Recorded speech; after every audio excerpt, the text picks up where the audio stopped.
कैसे हमें नींद की आवश्यकता है, सम्यक निद्रा। अंतर यात्रा में जो बातें हैं उसमें हमें कल हमने जाना कि कैसे हम अपने दिमाग से नाभि तक की यात्रा करें, क्योंकि नाभि में हमारे जीवन की जड़ें हैं। तो जीवन को अनुभव करना है तो नाभि तक आना होगा। तो कैसे हम दिमाग से दिल तक उतरे और दिल से अपने नाभि तक आए। तो इसके लिए जरूरी है कि हम क्या भोजन करते हैं, इसके लिए जरूरी है हम कैसे सोते, कितना सोते, इसके लिए जरूरी है हम कैसे कितना श्रम करते हैं। तो इसकी सम्यकता, कितना श्रम करना चाहिए, सबकी अलग अलग हो सकती है, भोजन की भी अलग अलग हो सकती है। लेकिन ओशो ने पूरा विज्ञान दिया है कि कैसा भोजन, सम्यक आहार का क्या मतलब है, उन्होंने पूरा विज्ञान बताया है। सम्यकता का एक्चुअली क्या अर्थ है तो ओशो ने ही समझाया सम्यकता क्या है। और आज जो हम अभी प्रवचन सुनेंगे वही कि कैसे सम्यक निद्रा को हम उपलब्ध हों। हमने अपनी नींद के साथ क्या क्या दुराचार किए हैं और हम नींद से कैसे कितनी कम नींद लेते हैं। एक बार की बात है, हाफिज नाम का एक कवि हुआ है और वो सूफी साधना करता था, उसके गुरु सूफी थे। तो रोज सभी मिलकर एक साथ साधना करते थे, सारे शिष्य बैठते थे गुरु के पास। एक बार गुरु ने कहा तुम्हें गहरे और साधना की गहराइयों में ले जाना है। सूफी क्या, सभी जागृत पुरुष जो है अपने शिष्यों को अंतर तप की गहराइयों में ले जाने की का भांति भांति से प्रयास करते हैं। एक रास्ते से नहीं, एक ढंग से नहीं, दूसरे ढंग से नहीं, तीसरे ढंग से। तो ये अल्टीमेटली उन्होंने सोचा कि आज हम सभी 12 बजे एकत्रित हो, रात को, सभी रात को, क्योंकि सूफी तो रात को साधना करते, तो रात को सभी आओ और एकत्रित होकर आज मैं तुम्हें वो राज बताऊंगा, साधना की गहराई का मंत्र दूंगा। एक मंत्र देना है जिससे तुम्हें गहराई की उपलब्ध होगी। सभी इकट्ठे हो गए, सभी बैठे, गुरु बैठे और सभी शिष्य साथ में बैठे।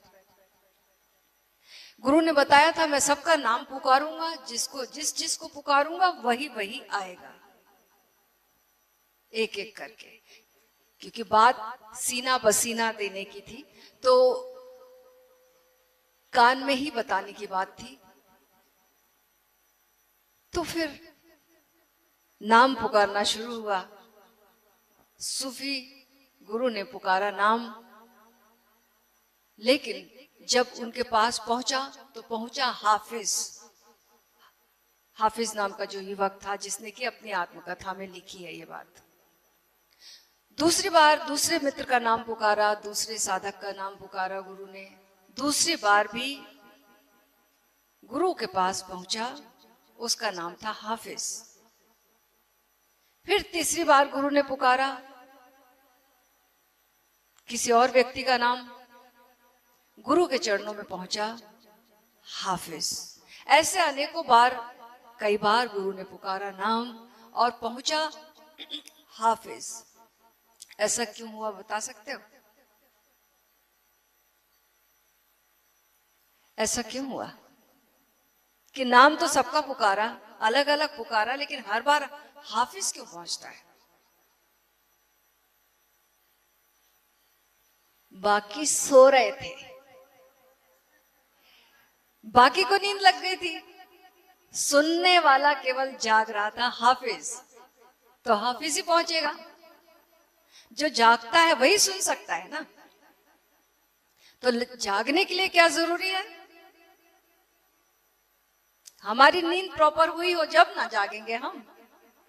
अगर हमने रात की नींद को प्रॉपरली नहीं लिया है, घंटे हमने पूरे नहीं किए हैं, तो हम दिन भर ऊँघते ही रहेंगे, अर्ध जागृत। ऐसे भी हम अर्ध जागृत हैं, यांत्रिक हैं, मूर्छित हैं, और नींद नहीं लेंगे तो और मूर्छा मल्टीप्लाइड कर लेंगे हम अपनी।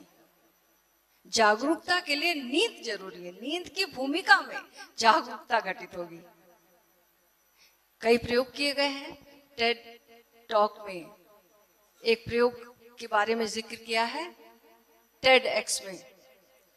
उसमें जगह जगह अलग अलग देशों से लोगों को बुलाया गया था और बिल्कुल एक अंडरग्राउंड एक जगह बनाई थी, ऐसी बहुत बड़ी जगह जहां पर कहीं बाहर की कोई रोशनी नहीं आती थी, सूरज का कोई प्रकाश नहीं आता था, बाहर से कोई कनेक्शन नहीं था।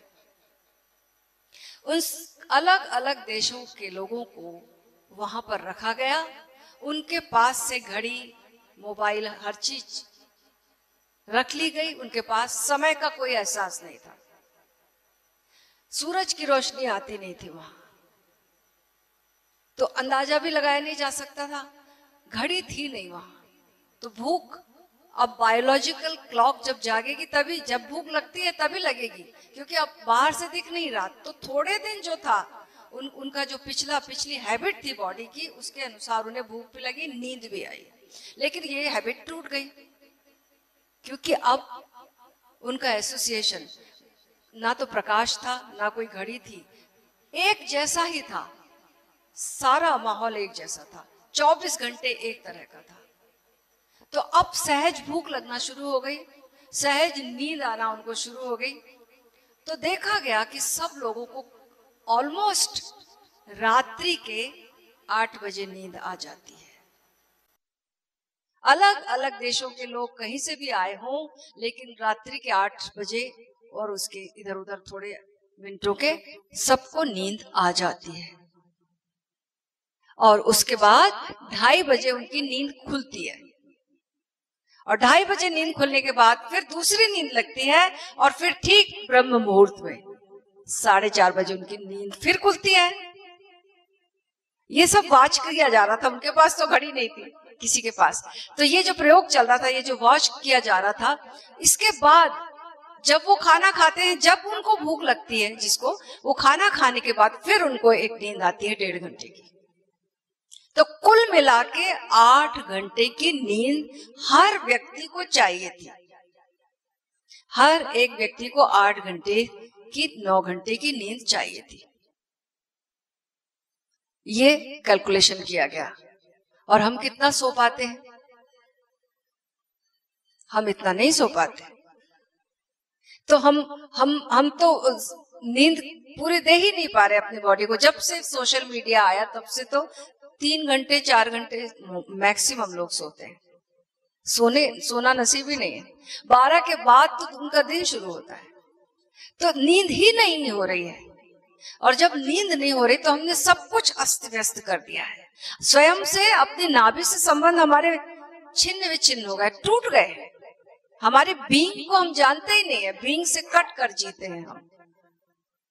प्रभु की कृपा है जो हम जी रहे हैं। हमने हर उपाय किए हैं कि हम जीने योग्य ना रहें, लेकिन फिर भी हमें परमात्मा जिलाया जाता है। तो हमने अपने संबंध अपने नाभि से, अपनी बीइंग से दूर कर लिए हैं। क्यों? ना तो सम्यक भोजन हुआ है, ना तो सम्यक नींद हुई है, ना तो सम्यक व्यायाम हुआ है। तो इस समय सम्यक निद्रा की बात चल रही है।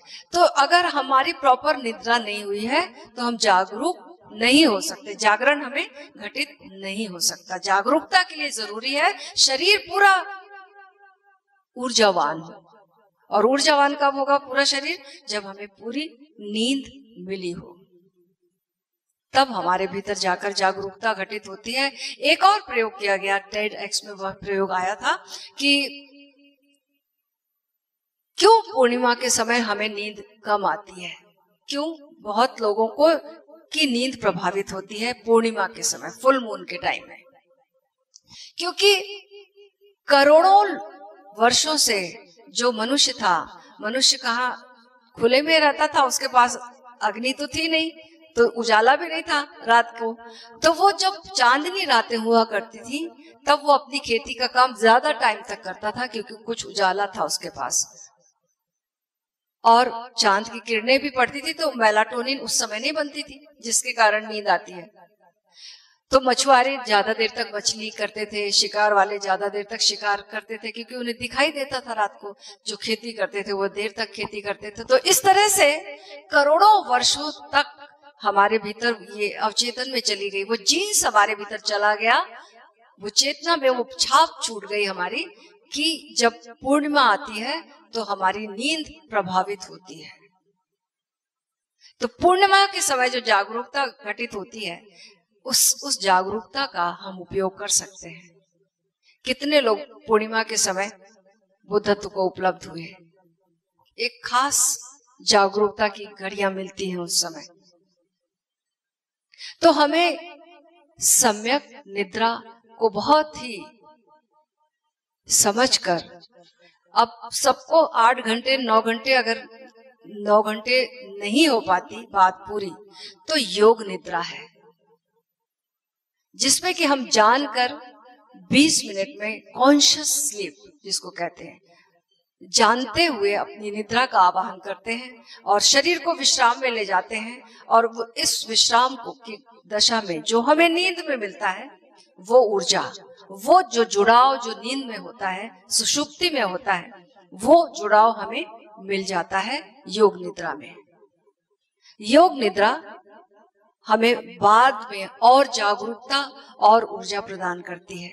अगर एक साधक प्रॉपर नींद नहीं ले पा रहा, और वैसे भी संसार में भी जब हम जी रहे हैं, हम अगर पूरी नींद नहीं कर रहे, तो बाहर की चीजें भी उतनी परफेक्शन में नहीं आ सकती।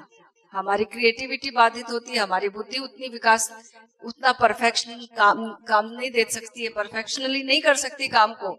तो फिर योग निद्रा जो है ये ऑल्टरनेट है आज के युग के लिए। योग निद्रा जो है बहुत ही जरूरी है हम सबके लिए। कम से कम हमें 20 मिनट्स योग निद्रा को, सारे व्यायाम करके, अपना भोजन सम्यक करके, और अगर हमने योग निद्रा कर लिया, तो फिर हम आज के युग में भी हम 9 घंटे के बराबर स्लीप अपने शरीर को महसूस कराकर, और फिर हम जागरूकता में, जागरण में, अपने भीतर स्वयं की खोज में आसानी से जा सकते हैं।